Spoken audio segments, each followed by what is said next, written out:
publishing something like that, I might as well retire. I'd be finished. I mean, I'm just curious, what in this data makes you think it will be as catastrophic to your career as you think? What was he so afraid of? The study was a bombshell. 18,468 subjects, 1,957 of them were fully unvaccinated. When comparing the health outcomes of the vaccinated versus the unvaccinated, they found an increased risk in the vaccinated of several chronic health conditions. The vaccinated subjects were over 4 times more likely to have an asthma diagnosis. 4.29 times in the adjusted. And that seems, I've looked at a lot of studies, that's 3.26 to 5.65. They also found 3 times the risk for atopic diseases, which is kind of a subset of allergic diseases. They found almost 6 times risk for autoimmune disease.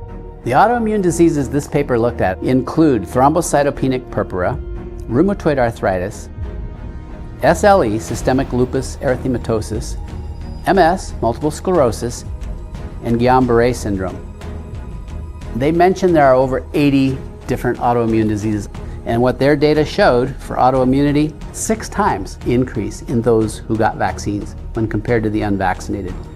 Which is staggering, because autoimmune disorders really represent significant morbidity and health costs and suffering, accrued over a lifetime. Neurodevelopmental disorders. What kind of numbers are we talking about? Do you remember? 5.5 times risk for neurodevelopmental disorders. We know that the immune system is intimately connected with both brain development and brain functioning. And so when the immune system gets triggered by illness, potentially by vaccination, you can get neuropsychiatric symptoms, presumably related to brain inflammation and immune processes in the brain.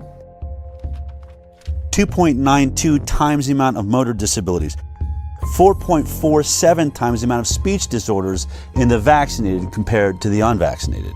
3 times the rate of developmental delay. They found the same things I found related to allergy and autoimmunity. Also, 6 times more acute and chronic ear infections.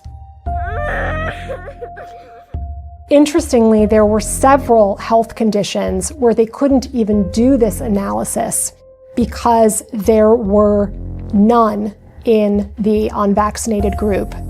The way that the mathematical formulas work, you can't have a 0 in any one group and be able to compare risk. For example, there were 262 children who had ADHD in the vaccinated group. Amongst the unvaccinated group, there were 0 cases of ADHD. 0. These ones are just mind-boggling. These conditions were not found at all in almost 2,000 unvaccinated kids.